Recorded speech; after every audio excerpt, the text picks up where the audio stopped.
So welcome to the Happy Hour podcast. Thank you. For anyone who doesn't know Freya, this is Freya Billington, head of Bristol Film School, filmmaker and creative and all-round wonderful person. She also used to teach me. I did. Yeah. In the joyful old days. I ought to say Bristol Film School Boomsatsuma because we're part of the Boomsatsuma organisation. Thank you for having me in. And I remember teaching you very well. And it's been lovely to work with you a lot over the last couple of years, actually. Yeah. So I, as you know, taught at HEA, where I took over the course. And prior to that, I'd been teaching at Uni Gloucestershire, where I took over the course and made a lot of changes. And always felt there was a lot more that could be done. So Mark Curtis is head of Boomsatsuma, which is an amazingly successful organisation that's been running for about 15 years and focused around 16 to 18-year-olds who had kind of disengaged with education, traditional education, through things like film and music and media and games design. And it's a great organisation. And he came to see me and said, "Are you interested in setting up a degree course?" And originally he said, a post-production degree course. And I said, well, I'd like to do something, but post-production isn't. I talked to him a lot about what he was looking for. So I went away and then I came back and said, that's not going to work. But what I could do is a production and a post-production degree course. And he said, okay, brilliant, let's go with that. And so I had a year where I worked 1 day a week on designing it. And then we've been running for 3 years. And last year, made the brilliant decision to rebrand as the Bristol Film School at Boomsatsuma, which feels like a no-brainer for lots of us because Bristol doesn't have a film school, and which has never made any sense because it's such an active place for so much different industry, actually, film and media generally industry, and also because it just located us. And well, obviously you've made homes here, and it's a great place to be, and it's located us for people who are from Bristol, which we have quite a large percentage, but also other people from them to find us and say, actually, Bristol's like a brilliant place to live. Oh, and I can learn how to make films as well. Do you know what I mean? Yeah. So yeah, I'm really shocked by that, actually. So you used to also be an editor and post-production supervisor. What made you go into teaching? I mean, editing, I did lots of low-budget small things that in fact BBC Forwards down. And post-production, I did supervisor with huge, massive budgets. And again, the skills for that were kind of the same. And I did like it, and I thought about going back to it after I basically had my son. My first son moved to Bristol, and I didn't want to work those hours, and I'd already taught quite a bit. So when I got a fellowship to do my master's in MFA in fine art film in America, which meant that in my middle year I taught, and I lectured to a group of 80 people who I was basically only about 3 years older. Wow. I know, that was quite... I kind of think that was my baptism by fire. And actually, I kind of liked it because I don't want to be an actor, I've never wanted to, but I do like the performative aspect of teaching. And I ran the kit store and I taught people filmmaking. And I taught we were 16 mil and I loved that. And then I ended up at St Martin's when I graduated doing bits there, running kit store and bits of teaching. And then I taught. So I'd always done lots of bits of teaching. And when I'd moved to Bristol, I was pregnant with my second son. And so I just wrote to everywhere and said, do you want any part-time lecturers? Ran evening courses at Bristol Uni, taught 1 day a week at Gloucester, started picking up this. And that balanced with trying to make short films and bring up 2 kids. And then, I don't know if I'd have kept doing that, I don't know if I'd have kept doing it to editing, but I became a single parent. And I then had to take a full-time job. And the only job going was the head of film at Gloucester, where I was at that point doing 2 days a week. And so that's why I ended up doing that. I thought, if I'm going to do this, I'm going to do it the way I'm going to do it. Yeah. Yeah. As a sort of single mother of 2, how do you think that impacted you in terms of your creative journey, you as a filmmaker? It's really fucking hard. I tell you what, though, what's interesting about it, and I think lots of people do, it's been years and years and years, but when the worst happens, and a lot of people talk about this, and for me it was, what happens really difficult, part of you, it makes a lot of other things really easy. And so going into work and saying, no, we're going to do this, we're going to do that, no, don't care, brilliant, like you, brilliant, let's try. became much easier than it ever had Yeah, before. you become a bit ruthless because you. Because really, what are we going to do? Bring it Yeah, on. exactly.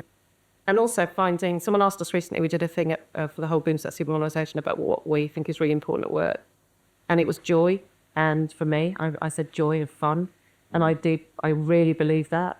I made my work really as joyful and fun as I could. I had a really interesting experience during COVID.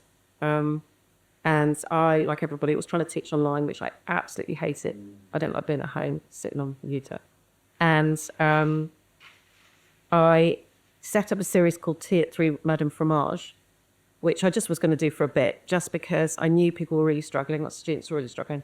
And I knew a lot of people who were very well known and very high up. And anyway, I ended up just chatting to people at 3 o'clock every afternoon, school afternoon, week after afternoon, in my little kitchen, in my chair, and talking to some really big deal people running things.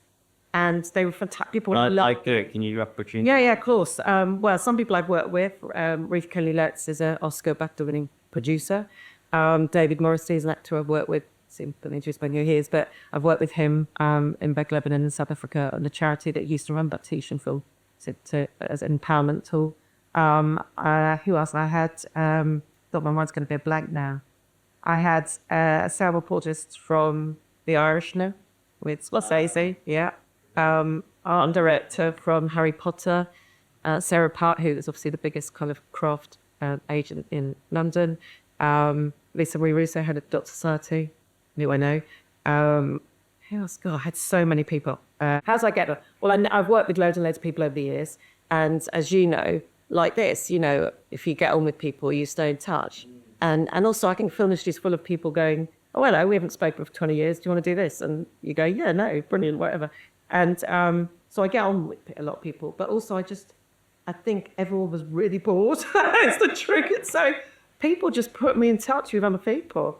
I got in touch with some people I'd met when I was at the National Film School briefly. I got in touch with people I'd worked with really a long time ago when I was still working in post or working on shoots or whatever.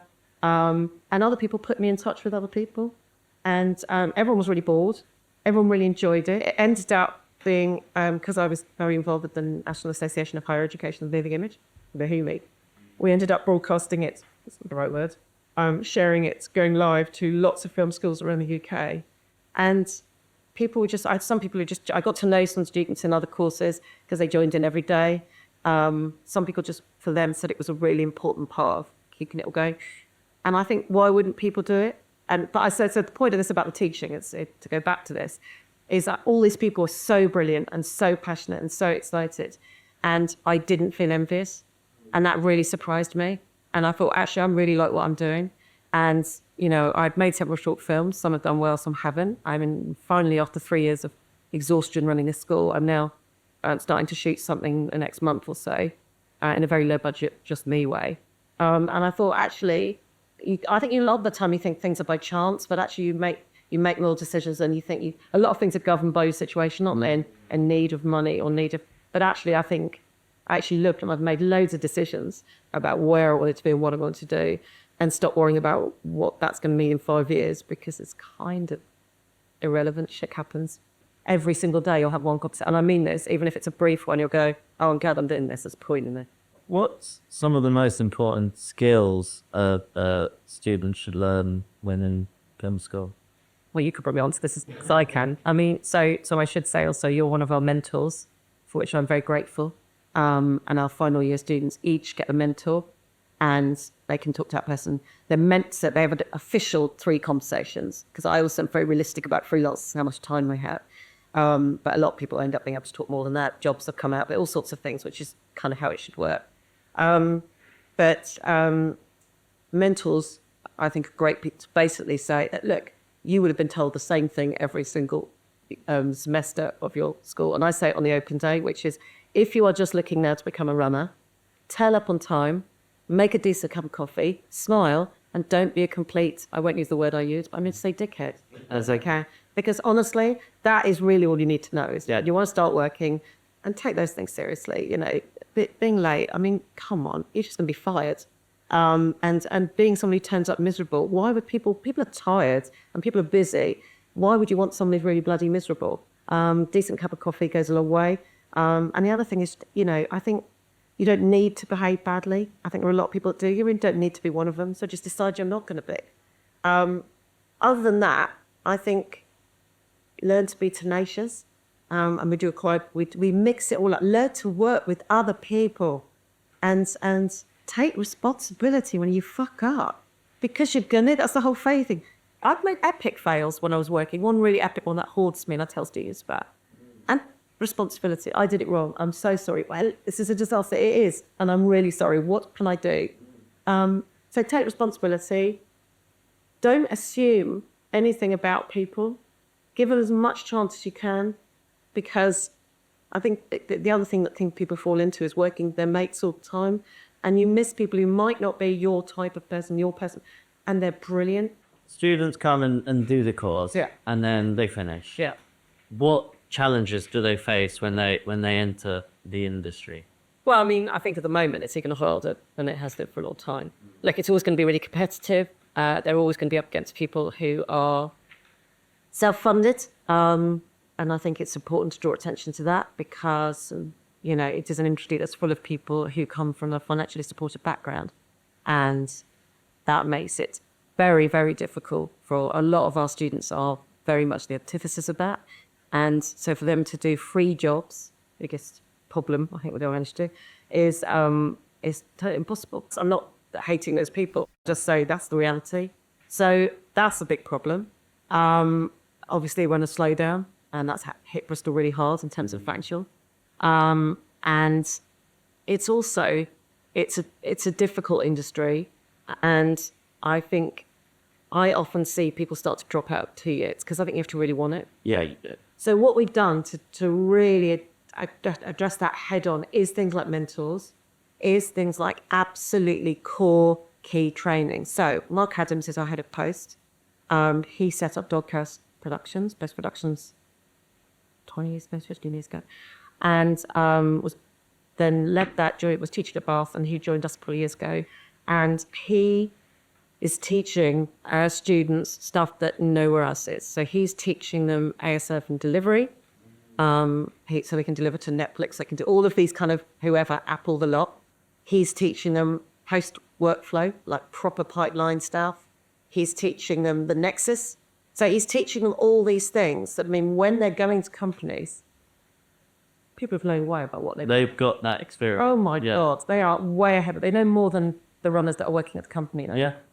That's how you get students into places. So we have I think we've now got 7 of our first ever graduating post-production cohorts working in post-production houses. And Really? 3 of those people got jobs before they'd even graduated. No way. And 3 of them before they graduated. 3 or 4 in the last month or so, 2 months or so. And several of them were being paid to work in post. So you've been amazing. Happy Hour have been amazing. Our students working on features and on commercials, and they have a great experience with you and they learn a huge amount. And so I know you've been fantastic at them trying to employ those people and get them paid work opportunities. So their CVs, our aim is that they leave with their CV that shows that they actually know what it means being a runner. They actually know what it means being a production assistant. We do camera AC training, not just because they're not going to be doing it. No, really. no. I think that's terrible. Yeah, they're going to start by wrangling Campbell's. If they're lucky. They're lucky. And so we train a lot to be really good AC. I don't know if you know Theo Cochrane, but he's gorgeous. And so he comes in and does those sessions. Cami Carlo as well, does sessions. We run film crews, so we run the sets. I'd show them actually what the responsibilities. We did one that was picked up by cinematography, British cinematographer, which was undirected. We had Sarah Smiler, who obviously you know, who heads our Bristol crew, who we now partner with, which is amazing. Cami, Beth Fitter, also you know, she was couple loading. Laura Izzard, sound recording, and Ree, it was our spark. And what we didn't mention until the end of the session was, of course, that was an entirely female crew. So we didn't showcase it, but the point was like, what a fucking surprise, you can have an entirely female crew. And it all works really well. And again, because I get very bored of those conversations. No. But the fact is they haven't gone. And so we're trying to address all that stuff, but in a slightly different way. Yeah. So it's those two things. Yeah. Find your creativity, develop your tenacity, and leave with a really strong practical CV. How can companies like Happy Hour nurture and bring in that talent? Well, I think I'm meeting with one of your colleagues about that specifically. You are, yeah. Which I'm excited about. Come and talk to us, basically. So we are now partnering with Bristol Crew. So they are, when people are in Bristol Crew, they're asked if they want to be one of our mentors. So we had too many mentors this year, so some people got 2. Because people love it. It's great. A lot of the feedback we get from people. Dan Rington, you might know, the editor, said, I enjoy this. This is one of my highlights of my year. It's so lovely. It's so nice to share knowledge that, oh my God, that we didn't get as students. Like, it's like so important. But they are, and they're really grateful. And I think, again, that's the cultural thing about the schools. What I noticed when we started, because I've always asked people to come in and talk, and the students couldn't believe people coming to talk today. And that's a lot to do with backgrounds and we also do these kind of creative industries event. We've got one coming up for mentors. And one of the hardest things for them is to know how to talk to people. And I remember them going, what was that? And I said, well, why don't you go up and say, I'm so-and-so, and this is what I'm doing. Who are you? They're at a networking event. They're not going to be freaked out. Yeah. And nobody here likes networking. And you have to do it. So just do it in your own way. I think that's the other thing also is I learned a lot from Vanessa Berlowitz at WildStar, because I did a panel with her at WildScreen. And we were chatting about it was a female panel. That's the point of it. And all of us had said no, and then it was a good lineup, and we said, right, it was for Ari. And I know why they were doing it, but it just gets a bit wary. Yeah. But actually, it was a great panel. Some fantastic women speakers, and she said something which I don't think is specific to being female, but it did really resonate for a lot of people. Was that she had a mentor and told her this, was that when she was presenting, she didn't like presenting at conferences, she didn't like to stand there and talk, didn't like that. And we had a lot of students who don't feel comfortable doing that. Yeah. And so they said, well, why do you feel you need to do that? She said, well, that's what everyone does. You don't need to do that. And so she ended up sitting on the edge of the stage and talking. And it's about having the confidence and the power and getting yourself in a position where you get to present yourself in the best way possible. Yeah. So let's move on to you as a filmmaker. Well, not very much recently, but yeah, go for it. What's been going on? Because I know you did a Tinder film, or yeah, I did Lemonade, Teeth and Tinder. Yeah. Which was gorgeous, actually. I submitted it for something else. I was trying to get some money. Do you want to talk to us about? Oh yeah, what it is? Yeah. Oh, it's about trauma. Well, it's about trauma. It's about when I found myself single at 40, and it's about navigating that marvelous online dating existence. It's about getting the train to work every day. I used to work in Gloucester. I was on the train for an hour, so I just got the kids to school, and I was crying on the train pretty much for a day, and ended up talking to loads of people, as I will talk to hardly anybody. And people were just so lovely that we talked about life, and that became kind of very important to me. And at the same time as all these wonderful things, my front tooth fell out. So you couldn't make it up, eh? Yeah. Suddenly I'm meant to be gorgeous and attractive at the age of 40. And I got no front teeth. So, and I'm meant to be selling myself on Tinder. So it was actually Alex from your year who said to me, you want to make a film about this? Because she, let's be totally honest, she had no interest in her film degree whatsoever. But I really liked her. Yeah. And I was head shooter. And we talked about 5 minutes about what she was going to write. And then we just talked about stuff. And she was talking about Iran. She was a similar age. And she said, you've got to make a film about this. There's loads of older women on Tinder. And it's not an issue, and it's not, because there was so much stigma about it. Yeah. And so I ended up interviewing loads of women in their 40s and 50s who were on Tinder, who were amazing and brilliant. And filming lots of people chatting Alex is in the film, actually, chatting on the train. And I also used a lot of footage about my teeth falling out. So people could. Anyway, so I pitched this idea, and a woman is a fantastic producer, filmmaker called Catherine Bray, was at Little Dot at the time, and she got in touch and said, look, I'm doing a random acts series, and you don't fit any of the criteria, but I really want to see this film. Amazing. So we had a meeting, and she got some funding for me. No. And so I made the film, because it wasn't a lot of funding. I just needed some money, because mainly for the archive was really expensive that we used for old dentist films. But also just to pay for train fare, stupid stuff. But Yeah. you don't have any money, right? And so I really owe her for that, because it was such a leap of faith. And so I made it as a random act, and it did really well. And it was a bit more of a return to the film I'd done a couple of I'd done BFI shorts and NI shorts, and I don't think they're really successful. I'm very proud of bits of them, but for me, they're not. And I started to think about why, and I think I'm probably at heart still very much an experimental filmmaker. And I made a film, again, shooting in one day with no money, called Bread and Butter, with a brilliant composer called Jennifer Bell. I'd seen a performance that she'd done. I knew her because our kids were mates at school, primary school. And I said to her, I'd really like to make this performance into a film. And shot it in a day, using graduates, using students I was working with. One of them went to produce, graduate went on to produce for me later, and Nathan, and shot it with Miles, who's now a DP. And it went on to do really well as well. Wow. And so I think the film I'm making now is it's probably a spiritual follow-up to the Tinder film. What's it about? Oh, it's about so many things. But I got a cloud from the Invisible Circus, which they were giving away on Over cloud. yeah, a massive Wow. cloud. Yeah, there's Philip Phil's our studio manager in our art department, like again, who's just amazing part of our team. Yeah. And he's not over the moon. It's in the studios at the moment. I don't know if I can say this, but we get, again, because of our relationships with people, loads of our sets and our props are donated. We've also had stuff from Flatshare. My mate Sarah Haldren, our judge, came in recently, so we got Translight, which is amazing. They cost a fortune. And we got this stuff from the Agatha Christie recently. And it's also about recycling. Yeah, Buckley Yard have been amazing in that respect. So now we've got this recycled cloud they used to swing on. It's huge. Oh, really? So I'm using that, and I'm sitting with other women telling stories about online. So we're going into the whole chat bit, which me and my mate sat the other day, and she's a writer called Annie Call.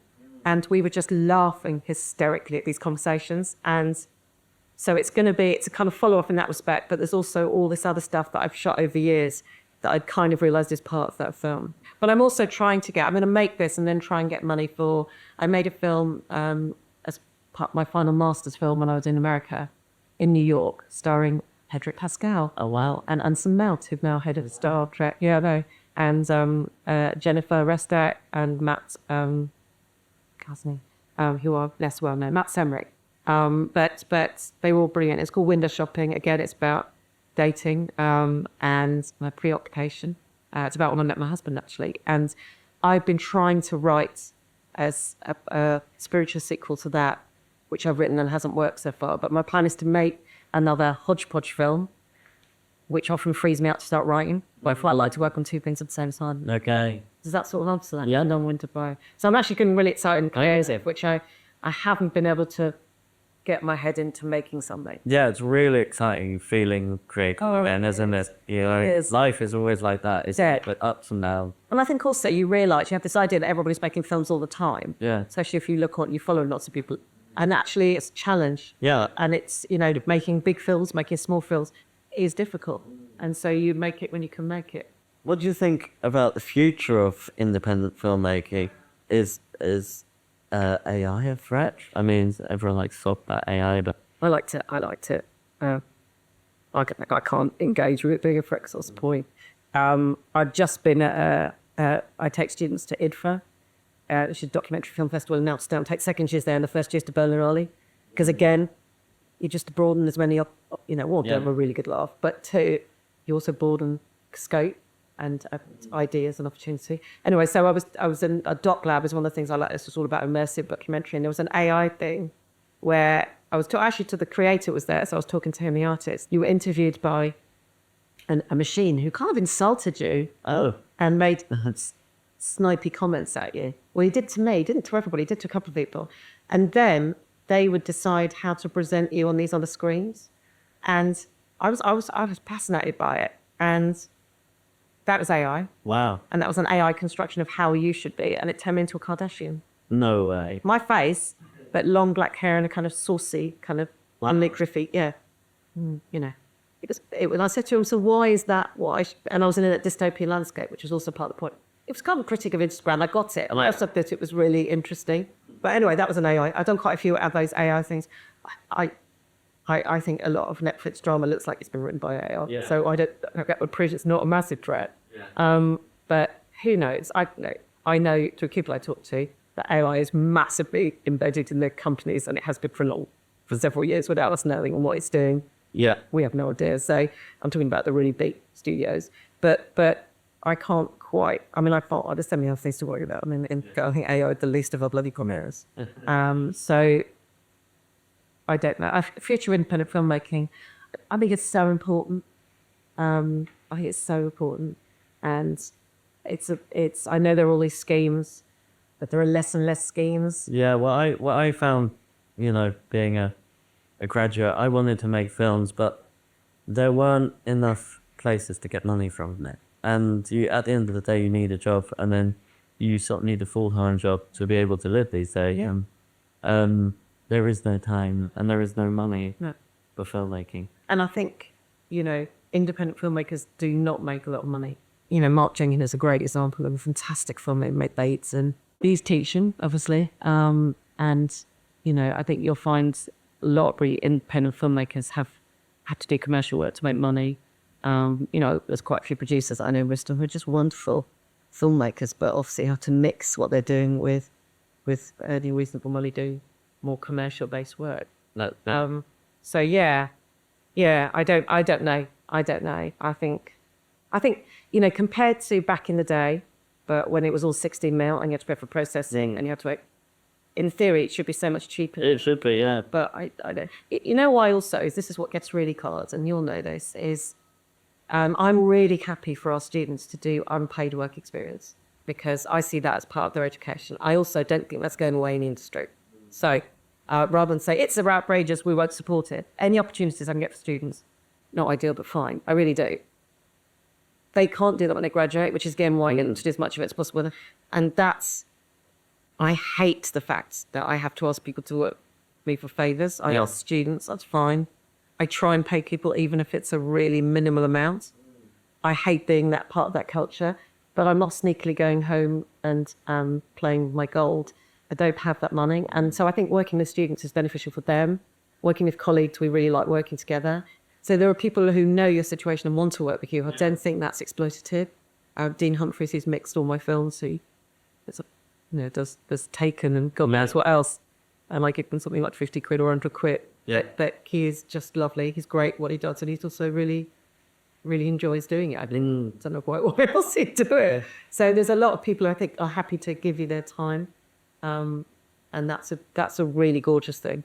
When I graduated and then wanted to go into the industry, I relied on my CV, which was all sort of work that I did for free in, when I was at uni or when I just graduated. I was a free runner on films, which was an awful experience. But, and you just need that experience. And you've got to get as much of it. And I say that to them. So don't wait. Yeah. So we got a first year. The other day we got a call from Contact Dave Neal. Got a call from Book Contact. We can take someone on one show. We done a 2-day shoot at Cornwall. No way. And he went and he got a first year. It's there. Packed a tiny bag. Went and did 2 days. They got someone doing 2 weeks at Silverback. We've got people going to VMI every week. Where one of our students is now their trainee camera assistant. Or it's our graduates. So we get in where we can go. Yeah. People just say, can someone come and shout it? Someone went with a guy who got in touch a while ago, a DP, Gary, and he just said, I'm doing a massive shoot. I just really need someone to make sure his kit doesn't get stolen. Well, I got someone. And in the end, he paid him 100 quid, which is great. Yeah. And they saw him shoot in a really complicated, moving around situation. You learn on horrendous experiences. Yeah. I think what is good is some things are changing. And I think I'm hoping that I'm hoping sort of a lot of the sexism experiences are going or being called out. I'm hoping a lot of the unacceptable working hours is being called out. You would hope so in this day and age, but there is always something who will replace them, and that's the real difficulty. So it relies on people being ethical and sound. Finally, what makes you happy about your jobs? About my job? Yes. Feeling there's a point in it. Which I really do. I think education is everything, and I think if we believed in education more as a country and we invested in it more, I don't just mean money, I mean support, then we would have a much better society. There is something so joyful about making change, helping people make change, seeing people achieve, being part of that, just been really happy and excited for them. And yeah, I mean, yeah, that does really make me happy. Yeah. Cool. Lovely. Thank you. Thank you. Thank you.